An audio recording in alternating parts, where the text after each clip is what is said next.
Hola, soy Karina Mariani y estas son mis editoriales. La editorial de hoy, Sonría, lo estamos mirando. Gerd Weisler no firmaba sus informes con su nombre, sino bajo un seudónimo, un nick, HGWXX-7. Había sido designado para vigilar los movimientos más íntimos de un famoso escritor, Georg Dreymann. La Stasi sospechaba que Dreymann no era fiel al régimen. La película se llama La vida de los otros y transcurre en Berlín en el año 1984, pocos años antes de la caída del muro, y la fecha no es casual. Las referencias al año 1984 hacen alusión a la novela distópica de George Orwell, casualmente 1984, que el autor escribió en 1940, semblando el comportamiento de los regímenes totalitarios y opresivos. HGWXX-7 es un convencido comunista que no sospecha las reales intenciones de su jefe al encomendarle la tarea de registrar e informar sobre la vida de Dreymann. La triste realidad es que piensa que está sirviendo al bien común. HGWXX-7 era un engranaje más del sistema de vigilancia y control social más extendido de la historia y probablemente el más eficiente y delirante.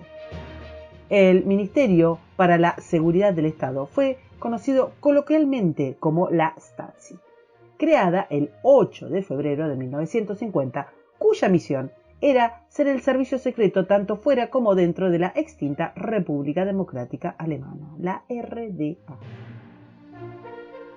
De lo que se encontró hasta la fecha, se sabe que existieron más de 6 millones de fichas que almacenó la Stasi, que ocupaban 202 kilómetros de estanterías. Las fichas no se dedicaban únicamente a espiar y a delatar a los ciudadanos, sino que aparecen mayormente parientes y vecinos y amigos y compañeros de trabajo que se delataron entre sí para obtener beneficios o ridículas ventajas administrativas, o en venganza por conflictos personales, e incluso por miedo a que se les adelante alguien y los delate a ellos mismos. Cuando en una sociedad se desata el sistema de delación interpersonal, se abre una caja de Pandora que no cierra luego un gris burócrata. Los sistemas que requieren de la vigilancia extrema deben doblar permanentemente la apuesta para no perder poder. En este sentido, avanzar hacia la violación de la privacidad implica un seductor y envenenado camino de ida. La vida de los otros realza un paralelo con la idea del gran hermano, ese sistema de telarañas de control que requieren los autócratas para saber todo lo que ocurre en la sociedad. Sistemas de delación social funcionaron en la Unión Soviética y funcionan hoy mismo en Corea del Norte o en Cuba o en Irán. Responden a esa voluntad del Estado de saberlo todo sobre sus ciudadanos, porque desconfía de ellos y de su obediencia. Se legitima siempre por las mejores intenciones, más vale. Ningún gobierno va a decir que se cree con el derecho de coaccionar a los ciudadanos porque los quiere oprimir o porque les teme. La narrativa, en todos los casos, es positiva mediante la promesa del resguardo de un bien superior. Mayor eficacia en la administración, protección de la salud, mejoras futuras que el Estado como ente superior brindará a cambio de sumisión. Se acaban de agregar nuevas medidas liberticidas al hojaldre de confinamientos, prohibiciones y abusos con el que el gobierno nacional y los provinciales y los municipales nos vienen regulando desde hace más de un año. La excusa ya está un poco rancia, pero ¿qué importa? Todavía rinde. El COVID. Carece de sentido argumentar que dichas medidas no han servido absolutamente para nada. El COVID se cobró muchas vidas por su propia naturaleza y muchas también por enfermedades no prevenidas o no tratadas y, lo que es mucho peor, provocadas. Depresiones fatales, carencias de actividad, angustias, estrés y todo tipo de estragos físicos y psicológicos han de cargarse a la cuenta no ya del virus coronado, sino a la tiranía mediático-científica que, sin tener ni la más remota idea de lo que está haciendo o difundiendo, se lanzaron a implementar medidas que han arruinado al país. Pero, como se ha dicho, La autocracia solo puede correr hacia adelante. Y el viernes se conocieron nuevas y más duras medidas para combatir una nueva ola covidosa que ya ni sabemos qué número tiene, pero que casualmente siempre rebrota un día antes de los anuncios. El gobierno de la ciudad de Buenos Aires decidió sumarse a las iniciativas de máxima restricción que decretara el presidente argentino. Esta concordancia marca el regreso a la amorosa sintonía que exhibieran desde el comienzo de los confinamientos la Casa Rosada con el principal distrito gobernado por la oposición. Esta concordancia tuvo solo un breve pero intenso impas, aderezado por judicializaciones y mucha efervescencia de redes y de medios, en el que la justicia dictaminó a favor de la potestad de los distritos de negarse a obedecer al desquiciado centralismo confinador kirchnerista. Pero estas decisiones judiciales han resultado tan inútiles como las instrucciones de un frasco de shampoo. A escasos días de cumplirse un nuevo aniversario, el 211 de los eventos que iniciaron la consagración de nuestra tierra como un país libre y soberano, se conocieron las nuevas medidas que regirán nuestra vida social. Segunda vez que nos encuentra la fecha patria entregados mansamente y entregando nuestras libertades. El foco clave está puesto en la socialización, o mejor dicho, en la ausencia de esta. Se van a reforzar los controles para que la circulación sea nula hasta el domingo 30 de mayo del 2021. Estas fechas se renuevan sistemáticamente, como ya sabemos, horas antes de su vencimiento, porque llevan un año ya haciéndonos este chiste. Los accesos a la ciudad de Buenos Aires serán mayoritariamente vallados, como un muro, sí. En los pocos habilitados va a haber controles policiales para que pasen solamente las personas que el gobierno nacional y el de la ciudad mancomunadamente determinen que son esenciales. El gobierno permitirá que se ande a pie, en espacio público, pero en soledad y sin permanencia. Esto que les estoy diciendo es así literal. Prohibiéndose expresamente las reuniones a cielo abierto y se anularán los juegos infantiles que tanto daño hacen, como todos sabemos. El secretario de Transporte de la Ciudad de Buenos Aires dijo en una entrevista periodística, abro comillas, al tenis no se va a poder jugar, pero uno va a poder salir a hacer un deporte individual, incluso con algún conviviente del mismo domicilio, nos completó el funcionario generoso. Más de 5.000 agentes recorrerán las calles para vigilar esto y tendrán la encomiable tarea, además de impedir que nadie se siente ni adentro ni afuera de ningún lugar a comer nada. Tampoco se podrá comprar. Shoppings y centros comerciales seguirán sin abrir. En el súper se puede comprar comida, pero no se puede llevar una ensaladera o un tenedor para comerla, porque eso está prohibido y el comerciante será multado si vende esos productos. A los medicamentos sí se permite acceder, porque nuestros funcionarios son gente muy piadosa. Y acá viene lo bueno. Quedan terminantemente prohibidas las reuniones en casas particulares. Para controlar tan interesante medida, se pedirá la vigilancia a los porteros de los edificios.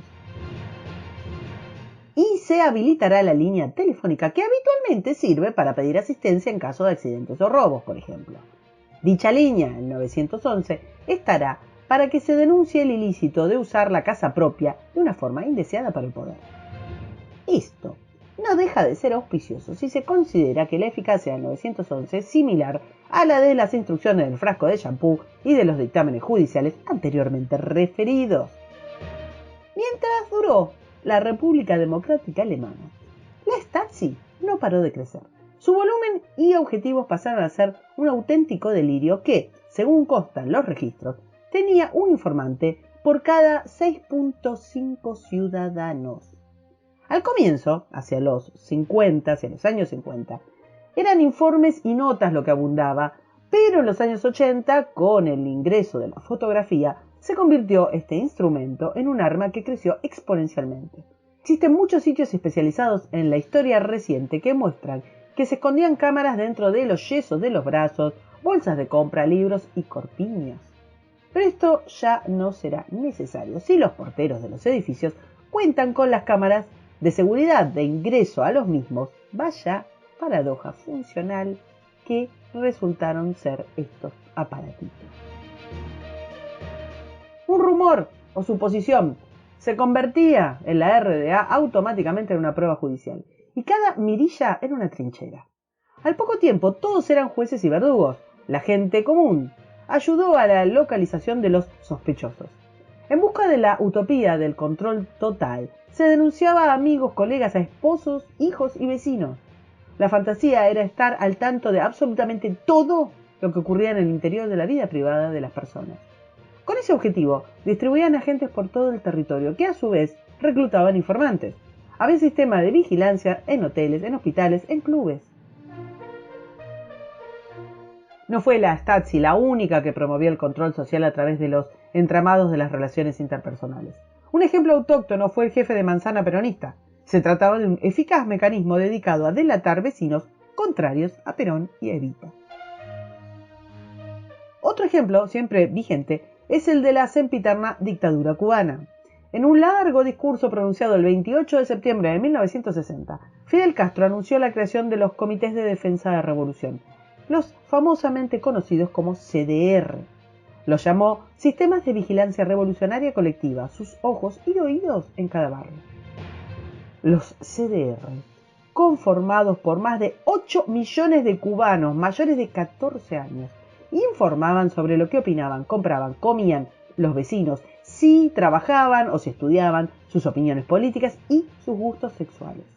Los miembros de los CDR también participaban en tareas de apoyo a la economía y de fomento a la participación ciudadana, en la limpieza de las calles, la activación de mecanismos para el ahorro energético, el patrullaje nocturno de vigilancia y el mantenimiento de edificios.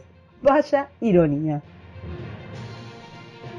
Las restricciones infinitas, eternas y superpuestas que los ejecutivos nacionales, provinciales y de la Ciudad Autónoma de Buenos Aires van dictando como si no existieran los poderes legislativos y judiciales, se escudan en la pandemia y en la condición de transitoriedad de la emergencia. Esta premisa se da de bruces con la extensión de dichas medidas, con lo irrisorio y lo advenedizo de las mismas, y con una cuestión clave para determinar si una política pública es totalitaria, si es o no mensurable. Hasta la semana pasada, los funcionarios de Cava argumentaban que no había saturación de camas de terapia y que las actividades deportivas y las escuelas no influían en los contagios. Hasta hace poquitos días, y con datos enfatizaban esta soflama. Una semana después, levantan vallas para la salida y entrada de la ciudad y vuelven delito a las reuniones sociales, al trabajo y al estudio. El secretario de Seguridad de la Ciudad de Buenos Aires confirmó que limitaría no solo el ingreso, sino el egreso, ya que el gobierno desea evitar que los porteños vayan a residencias del fin de semana a pasar los confinamientos. En televisión abierta, el funcionario declaró que había que detectar a los imbéciles que organizaban reuniones sociales. ¿Cuál es la cantidad exacta de ocupación y muertos que determina que tengamos nuevos Checkpoint Charlie en la Ciudad de Buenos Aires? ¿Quién legisló que los encuentros sociales son delito? Si la pandemia dura más años, ¿será delito siempre festejar un cumpleaños o jugar al tenis? ¿Dice nuestra Constitución que una emergencia puede extenderse años? Y por cierto, ¿dice qué cosa es una emergencia o no? ¿Por qué las autoridades no dicen claramente cómo se mide una pandemia y si podemos comparar estos números con años anteriores? La historia muestra que los mecanismos de control social para sostenerse solamente pueden doblar la apuesta. Esto significa que invariablemente tienden a crecer y a sofisticarse y que además de romper la vida cívica no resisten la forma democrática. Así como nos dijeron en marzo de 2020 que la cuarentena iba a durar por 15 días, nos acaban de decir que las elecciones se aplazan un mes. Los mismos, con la misma credibilidad, con la misma excusa, la pandemia y sus infinitas olas. Mientras tanto, la idea de utilizar porteros como informantes del gobierno ha roto un puente vital de la institucionalidad. De un saque, ha barrido con los derechos más básicos de una república que se precie. El 911, según las declaraciones del jefe de gobierno de la ciudad, el 911, la línea de emergencias, continuará abierto para que los vecinos y las vecinas puedan denunciar cualquier irregularidad como una reunión social. Esto es lo que dijo el jefe de gobierno de la Ciudad de Buenos Aires del partido opositor al kirchnerismo. Solo necesitó unos pocos caracteres para ufanarse de la destrucción de derechos personalísimos. Ni un ataque extraterrestre podría justificar tal autoritarismo. La Stasi fue muy efectiva en el control de la disidencia. Si se necesitaba un permiso para trasladarse dentro de Alemania o para ir al extranjero, para tener un trabajo o para conseguir atención médica, era importante estar del lado del Stasi.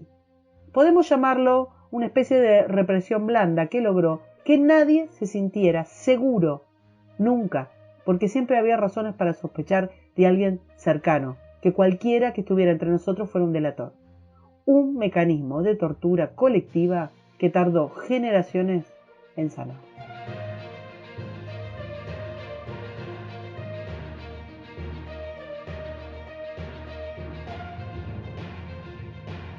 Para escuchar todos los editoriales, suscríbete, me gustealo, compartilo y nos vemos en la próxima. Muchas gracias.